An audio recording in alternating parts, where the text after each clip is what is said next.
saben, este día estamos iniciando en un nuevo tema ya casi para finalizar la asignatura y en este caso vamos a estudiar los métodos de prueba de hipótesis. Al inicio de la materia yo les mencionaba que la estadística está muy relacionada con la investigación y es aquí donde lo vamos a ver. Una prueba de hipótesis va a ser un procedimiento estadístico en el cual nosotros vamos a tratar de verificar si una suposición basada en la observación pues es correcta o es incorrecta y a través de un método pues la vamos a rechazar o la vamos a aceptar. Recordemos que una hipótesis pues es un supuesto que está propenso a través de diferentes métodos que está propenso a poderse comprobar y en el caso de la estadística, una hipótesis se trata de una proposición o un supuesto sobre los parámetros de una o más poblaciones. Acá tenemos un concepto importante que son los parámetros. Yo se los pedía en la clase anterior que diferenciaran qué era un estadístico y qué era un parámetro. Ya lo voy a recordar nuevamente. Como les mencionaba antes también, tal y como se hace en otras disciplinas, pues una hipótesis en estadística se acepta o se rechaza haciendo uso de métodos y estudiando pues la población o parte de ella. ¿Qué relación tiene la prueba de hipótesis con la inferencia estadística? Recordemos que las dos grandes ramas de la estadística es la estadística descriptiva y la estadística inferencial. La estadística descriptiva es todo lo que vimos ya anteriormente desde el inicio de la materia, donde empezamos a sacar medidas descriptivas de la población, a describirla, a sacar conclusiones con todos los valores que teníamos, por ejemplo, de la media, de los cuartiles, de la mediana, de la desviación estándar, pues todo eso fue estadística descriptiva. Estábamos describiendo a la población.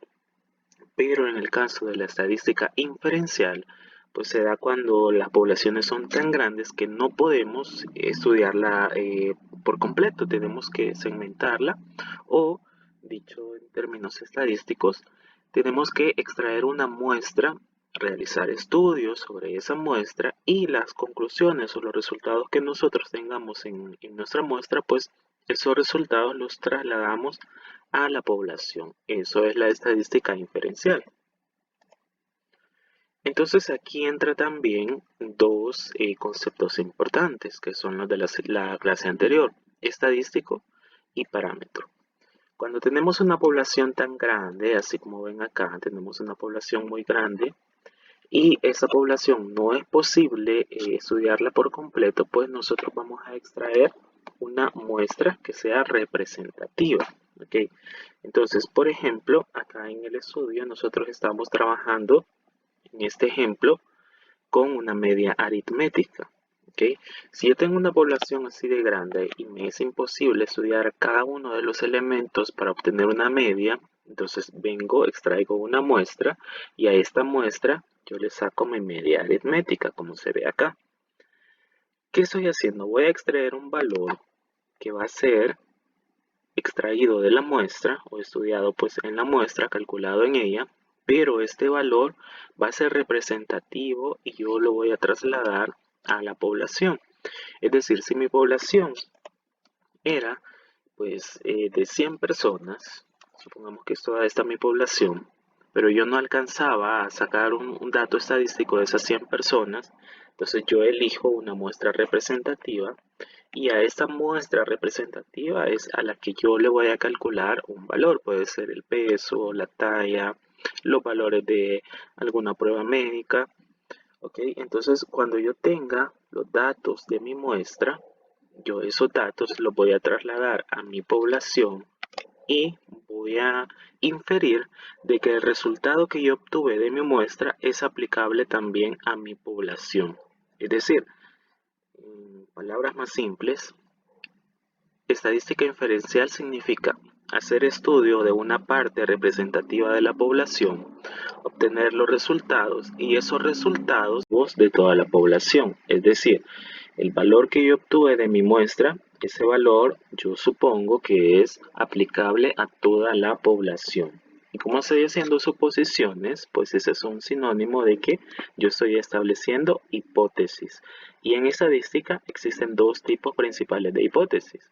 La hipótesis nula, que se representa como H sub 0, y la hipótesis alternativa, que pues se representa como H sub 1, como lo tienen acá, y posteriormente ustedes revisan las definiciones de cada una de ellas en la presentación.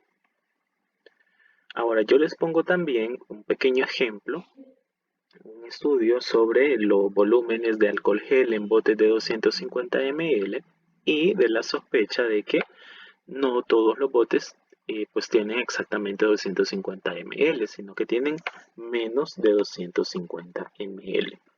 Esa es una suposición que está propensa pues a comprobarse, y para hacerlo vamos a tener que hacer mediciones sobre todos esos botes de alcohol gel que tenemos, pero antes de estudiar podemos establecer una hipótesis alternativa que me va a afirmar la sospecha o la suposición que yo tengo. En este caso, mi hipótesis alternativa podría ser: los botes de alcohol tienen menos de 250 ml. Es lo que yo sospecho antes de realizar el estudio. ¿Y cómo va a funcionar la hipótesis nula? Pues va a contradecir a la hipótesis alternativa. Es decir, mi hipótesis nula me va a decir que los botes de alcohol pues sí tienen 250 ml. Luego de yo hacer un procedimiento de medición y de comprobar, pues yo voy a aceptar a una de las dos hipótesis y voy a rechazar pues también una de ellas. Como estamos trabajando con suposiciones y con un método de prueba-error, pues pueden existir dos tipos de errores. El error tipo 1, pues que es cuando rechazamos la hipótesis nula, pero resultaba que al final la hipótesis nula sí era verdadera. Entonces ese es un error tipo 1. Y si ustedes recuerdan, cuando veíamos el cálculo de los tamaños de las muestras, hablábamos de nivel de confianza y error muestral. Pues acá está relacionado eso. Cuando tenemos un nivel de confianza del 95%, entonces el nivel de significancia pues, va a ser del 5%, como se muestra acá. Siempre entre los dos valores vamos a completar un 100%. Igualmente, si el nivel de confianza es del 90%, entonces la significancia aumenta al 10% y así sucesivamente. Luego tenemos el error tipo 2, que se da cuando pues, se ha aceptado la hipótesis nula y esta pues era incorrecta. Entonces ahí tenemos los dos tipos de errores a los cuales nos podemos enfrentar. Y todo este contenido, que es la teoría sobre la prueba de hipótesis, lo vamos a aplicar la siguiente semana cuando estemos viendo los métodos chi cuadrado y el método de la prueba T de Sturm.